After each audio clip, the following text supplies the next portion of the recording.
Hello everyone, good morning सभी को। और आज से आप सभी को पता है कि आप लोगों का जो 9 सितंबर से एसएससी सीजीएल का एग्ज़ाम है वो आपका शुरू हो चुका है।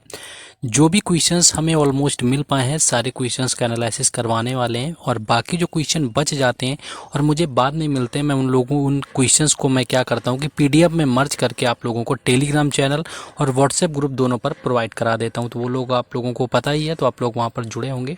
तो बिना टाइम वेस्ट के यहाँ पर हम शुरुआत करेंगे उन क्वेश्चंस की कि कौन कौन से क्वेश्चन आपके यहाँ पर पूछे गए थे। काफ़ी सारे क्वेश्चन रिपीटेड हैं, जिन लोगों ने पीडीएफ वगैरह परचेस करी हुई है उनको क्वेश्चन उससे ज़रूर देखने को मिलेंगे। देखिए, जैसे पहला क्वेश्चन यहाँ पर आया हुआ था कि आपका लता मंगेशकर को 2001 में कौन सा अवार्ड दिया गया था।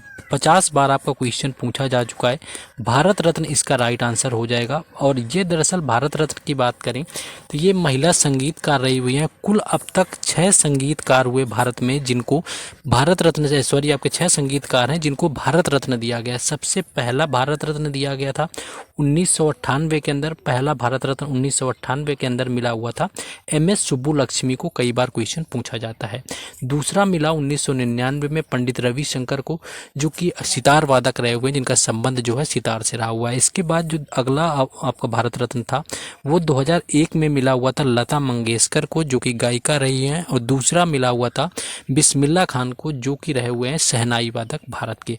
अगला जो मिला वो 2009 में मिला हुआ था पंडित भीमसेन जोशी को। और भीमसेन जोशी का जो संबंध है वो किराना घराना से, ये भी आपको याद रखना है। नेक्स्ट आपका मिला 2019 के अंदर मिला हुआ था। और सबसे अंतिम अवार्ड था जो किसी संगीतकार को मिला भारत रत्न 2019 में, ये मिला भूपेन हजारिका को। और भूपेन हजारिका जो हैं असम से आपके संबंधित हैं, असम के आपके पार्श्व गायक रहे हुए हैं। इसी तरह मैं आपको कवर करवाते हुए चलूंगा कि आपको लोग आसानी से वहाँ पर अटेम्प्ट कर सकें। अब आगे बढ़ेंगे, लेकिन आपको बता दूं, देखिए सबसे मैं बेहतर चीज़ बात बताऊं कि आपको क्या करना है कि लगातार प्रीवियस ईयर पूछे जाते हैं तो आपको मॉक टेस्ट जरूर देना है। और मॉक टेस्ट की मैं बात करूं तो सबसे बेहतर टेक्स्ट बुक का होता है, जिसकी अगर मैं यहां पर बात करूं, इसमें आपको मॉक टेस्ट तो मिलते ही हैं सारे एग्जाम के, उसके साथ साथ आपको प्रीवियस ईयर पेपर भी मिल जाते हैं। इसमें अगर आप अगर मेरा कूपन कोड राज10 यूज करेंगे तो आपको 12% के डिस्काउंट के साथ में 615 रुपये में पूरे 1 साल के लिए टेक्स्ट बुक का पास प्रो मिल जाता है। यानी कि अनगिनत आपको यहाँ पर प्रीवियस ईयर पेपर मिलेंगे, मॉक टेस्ट मिलेंगे। किसी भी एग्जाम की आप तैयारी करते हैं, रेलवे, एसएससी, बैंकिंग, डिफेंस, सारे एग्जाम इसमें आपके कवर हो जाएंगे। अच्छा मौका है, आप लोग परचेज करिए। परचेज करने का लिंक मैंने डिस्क्रिप्शन में दिया हुआ है, उसके साथ साथ जो है कमेंट में भी पिन कर दिया, तो जाइए परचेज करिए। और इसमें मेरा कूपन कोड के साथ अगर आप परचेज करते हैं तो मुझे थोड़ा सा फाइनेंशियली सपोर्ट होता है, तो प्लीज़ वो आप जरूर करिए। आते हैं अपने टॉपिक के ऊपर। नेक्स्ट हमारा अगला क्वेश्चन पूछा गया था। देखिए नेक्स्ट क्वेश्चन आपका पूछा था कि जो लठमार होली होती है वो आपकी कहाँ पर मनाई जाती है। देखिए अगर इस होली की मैं बात करूँ, आपके लठमार होली की, तो पहली चीज़ तो इसको आपको ऑप्शन में या तो आपको उत्तर प्रदेश दिया होगा, यानी कि यूपी दिया होगा, उत्तर प्रदेश में मनाई जाती है। या फिर आपको मथुरा दिया होगा, यानी कि उत्तर प्रदेश के मथुरा ज़िले में इसको मनाया जाता है। और अगर आपसे गाँव दिया होगा तो फिर आपको बरसाना दिया होगा, यानी कि उत्तर प्रदेश के मथुरा के बरसाना में जो है आपका लठमार होली का आयोजन किया जाता है। इसके साथ साथ यहाँ पर कभी कभी ये पूछ लेते हैं ऑलमोस्ट कि आपके जो हिंदू त्यौहार हैं वो किस महीने में मनाए जाते हैं हिंदू कैलेंडर के अनुसार। तो अगर होली की मैं बात करूँ तो इसको मनाया जाता है फाल्गुन में, यानी कि होली का जो है वो फाल्गुन माह में मनाया जाता है। अगर यही जब आपसे दिवाली की बात करेंगे तो ये आपका मनाया जाता है कार्तिक माह में। दिवाली की बात करें तो हिंदू कैलेंडर के अनुसार इसको कार्तिक माह में मनाते हैं। हाल फिलहाल में आपका जो है गणेश चतुर्थी मनाया गया है। और गणेश चतुर्थी की बात करें तो ये आपका मनाया जाता है भाद्रपद में। ये भी आपका कई बार पूछा भी गया है और करंट में अभी आपका चल भी रहा है, तो हो सकता है कि इससे क्वेश्चन आपका पूछा जाए। तो गणेश चतुर्थी की बात करें भाद्रपद में। और श्रावण यानी कि सावन माह में जो होता है आपके रक्षाबंधन का त्यौहार मनाया जाता है हिंदू कैलेंडर के अनुसार, तो इसको भी आपको याद रखना है। बाकी पौष में आपका जो है मकर संक्रांति मनाई जाती है। तो हिंदू जो कैलेंडर है इनके अनुसार भी आपको फेस्टिवल याद रखने हैं। मैंने ऑलरेडी कई बार आपको ये करा रखे हैं। बाकी आपसे बस इतनी रिक्वेस्ट है कि वीडियो को आपको लाइक कर देना है, शेयर कर देना है। आपको इसके साथ साथ चैनल को जरूर सब्सक्राइब करके रखना है, क्योंकि मैं कोशिश करता हूँ कि आपको जितने क्वेश्चन मिल पाए जल्दी से करा दूं, क्योंकि मैं बाद में कराने आऊँगा, आप लोगों में से कोई नहीं देखेगा क्योंकि ऑलरेडी इतने लोग यहाँ पर करा चुके होते हैं। बाकी मैं क्वेश्चन कोशिश करता हूँ टाइम मिलते PDF बनाकर मैं अपलोड कर दूंगा टेलीग्राम चैनल पर, तो वहाँ से देख सकते हैं। नेक्स्ट है कि आपका सुदर्शन झील की जो मरम्मत है वो किसने कराई हुई थी। तो अगर सुदर्शन झील की मैं बात करूं कि इसकी मरम्मत किसने कराई, तो रुद्रदमन इसका राइट आंसर हो जाएगा, यानी कि जो रुद्रदमन फर्स्ट थे इन्होंने सुदर्शन झील की मरम्मत कराई थी। अब सुदर्शन झील की मैं बात करूं ये है कहाँ पर, तो ये आपके गुजरात में, ये चीज़ भी याद रखना है। गुजरात में एक पहाड़ी है आपकी गिरनार, गुजरात की गिरनार पहाड़ी में आपकी सुदर्शन झील स्थित है। इसको जो बेसिकली बनाया हुआ था वो बनाया हुआ था चंद्रगुप्त मौर्य ने, यानी कि अगर बात करें कि सबसे पहले इसको बनाया किसने, तो चंद्रगुप्त जो मौर्य थे उन्होंने बनाया हुआ था। सबसे पहली चीज़ ये याद रखना है। रुद्रदमन ने इसको आपका मरम्मत करवाया था। रुद्रदमन का जो रिलेशन था वो शक आपका यहाँ से आपका किससे था, शक वंश से इनका रिलेशन था। चंद्रगुप्त के बारे में पता है, इन्होंने 322 ईस्वी में यहाँ पर क्या किया था, आपके जो नंद वंश था उसके रूलर का जो लास्ट था, आपको पता होगा, ये कमेंट करना है आपको, उनको हराया था चाणक्य की मदद से, और वहाँ पर मौर्य साम्राज्य की स्थापना जो है मगध पर करी हुई थी। तो ये चीज़ आपको याद रखना है। नेक्स्ट क्वेश्चन आपकी है, देखिए समाज से क्वेश्चन पूछा गया कि प्रार्थना समाज की स्थापना कब हुई थी, तो 1867 यानी कि 1867 में इसकी स्थापना हुई थी और करी हुई थी इसकी आत्माराम पांडुरंगा ने। ये चीज़ याद रखना है, आत्माराम पांडुरंगा ने करी हुई थी 1867 में। और कुछ समाज याद रखना है, यानी कि 1828 से आप याद रख सकते हैं, 1828 में हुई थी जाकर के ब्रह्म समाज की स्थापना राजा राम मोहन रॉय ने करी। इसके बाद आपको 1873 याद रखना है, 1873 में जो है आपको स्थापना हुई थी जाकर के सत्यशोधक समाज की, और सत्यशोधक समाज की जो स्थापना है वो करी हुई थी ज्योतिबा फुले ने, और जिन्होंने एक बुक भी लिखी हुई है गुलामगिरी नाम की, ये याद रखना है, गुलामगिरी नाम की उन्होंने बुक भी लिखी हुई है।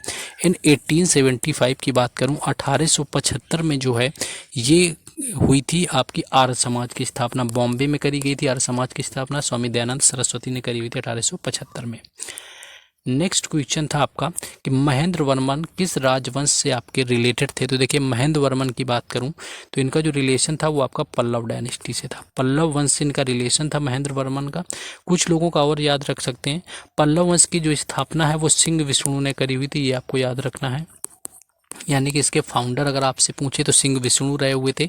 इसके बाद आपको याद रखना है चालुक्य वंश की, चालुक्य की मैं बात करूं तो चालुक्य जो डायनेस्टी थी चालुक्य वंश, इसकी स्थापना करी हुई थी पुलकेशन प्रथम ने, पुलकेशन प्रथम याद रखना है, चालुक्य डायनेस्टी की स्थापना करी हुई थी। दूसरा आपको दांती दुर्ग याद रख लेना है, क्योंकि दांती दुर्ग भी पूछा जा सकता है, क्योंकि दांती दुर्ग ने स्थापना करी हुई थी राष्ट्रकूट वंश की, तो इसको भी याद रखना है, राष्ट्रकूट वंश की जो स्थापना है वो दांती दुर्ग ने करी हुई थी, तो इसको भी याद रखना है। नेक्स्ट आ जाते हैं क्वेश्चन आपके, नेक्स्ट है राष्ट्रपति की योग्यता जो है वो संबंधित किस अनुच्छेद में दी गई। तो राष्ट्रपति की योग्यता की बात करें तो ये आर्टिकल 58 में दिया गया, आर्टिकल 58 में राष्ट्रपति की योग्यता दी गई है। राष्ट्रपति का जो पद होता है वो आपका आर्टिकल 52 में दिया गया है।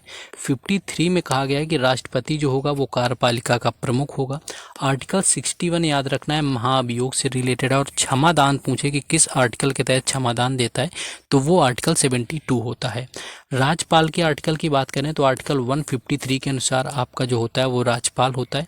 और आपका ये क्वेश्चन बनता है कि 1953 में जब 7वां संविधान संशोधन हुआ था तब ये निर्धारित किया गया था कि एक ही व्यक्ति एक से ज़्यादा राज्यों के लिए राज्यपाल नियुक्त किया जा सकता है, तो इसको भी याद रखना है। 7वां संविधान संशोधन था, 1956 का था, यहाँ पर आप करेक्शन कर लेंगे, 1956 में ये हुआ था 7वां संशोधन, इसको भी आप लोग याद रखेंगे। नेक्स्ट क्वेश्चन है आपका कि 1900 के आसपास आपका बिहार में जो किसान आंदोलन हुआ था उसका नेतृत्व किसने किया हुआ था। तो स्वामी सहजानंद जो सरस्वती थे, इसका राइट आंसर हो जाएगा।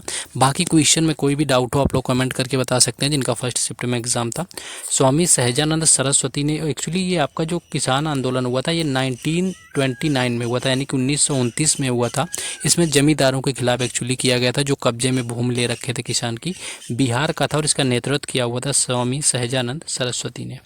नेक्स्ट क्वेश्चन है आपका, एक देखिए सुप्रीम कोर्ट का आपसे पूछा गया हो या हाई कोर्ट का, एग्जैक्ट नहीं पता है, मान लीजिए शायद हाई कोर्ट का ही पूछा गया था। तो अगर मैं यहाँ पर बात करूँ कि जब हमारे मौलिक अधिकारों की पूर्ति नहीं होती यानी कि उनका हनन किया जाता है तो सुप्रीम कोर्ट एक रिट जारी कर सकता है, यानी सुप्रीम कोर्ट एक रिट जारी करता है, वो करता है आर्टिकल 32 यानी अनुच्छेद 32 के तहत। और यही काम जब सुप्रीम कोर्ट करता है तो आर्टिकल करता है 226 के तहत। तो अगर सुप्रीम कोर्ट का पूछा है तो आर्टिकल 32, हाई कोर्ट का पूछा है तो आर्टिकल 226 आपका हो जाएगा। नेक्स्ट क्वेश्चन है आपका कि प्रोजेक्ट टाइगर आपका किस वर्ष आया हुआ था, यानी कि जो बाघ संरक्षण आपका अधिनियम था वो आपका कब आया हुआ था, तो 1973 आपका राइट आंसर हो जाएगा जब बाघ संरक्षण अधिनियम आया हुआ था। बाकी अगर आपसे हाथी संरक्षण अधिनियम पूछे तो ये आपका 1992 में आया हुआ था। दोनों याद रखना है, यानी कि जब एलिफेंट रिजर्व जो है वो 1992 में आया, टाइगर रिजर्व की बात करें तो ये आया हुआ था 1973 में। दोनों को याद रखना है, ये पूछा गया तो आगे ये भी पूछा जा सकता है। नील दर्पण से एक रिलेटेड क्वेश्चन था कि नील दर्पण के आपके जो हैं लेखक कौन है। ये देखिए, ये एक बंगाली नाटक था, अगर एक्चुअली यही पूछा गया, आपके राइटर ही पूछे गए हैं, तो ये एक बंगाली नाटक रहा हुआ था आपका, जिसको नील दर्पण के नाम से जानते हैं। और दीन बंधु जो मित्रा हैं इसके आपके लेखक थे। तो अगर आपसे यही पूछा गया था तो दीन बंधु मित्रा जो है इसके लेखक थे। बाकी और क्वेश्चन जिनको याद आते हैं कमेंट बॉक्स में बताइए, और क्वेश्चन मिल जाएंगे तो उनको हम पीडीएफ में मर्ज करके आपको पीडीएफ टेलीग्राम चैनल और व्हाट्सएप ग्रुप में प्रोवाइड करेंगे। दोनों की लिंक जो है डिस्क्रिप्शन में है, टेक्स्ट बुक परचेज करने का भी लिंक डिस्क्रिप्शन में। बस जल्दी से कोशिश रहती है कि आप लोगों को प्रोवाइड करा दें, क्योंकि अगर प्रोवाइड नहीं कराएंगे तो ऑलरेडी इतने लोग कराते हैं, तो आप लोग वहाँ पर जा करके देख सकते हैं। तो वीडियो को शेयर करिए, सपोर्ट करिए and do subscribe the channel, do like the channel, do like the videos. And बाकी मिलते हैं सेकंड शिफ्ट में, हर शिफ्ट का करवाऊंगा। जय हिंद।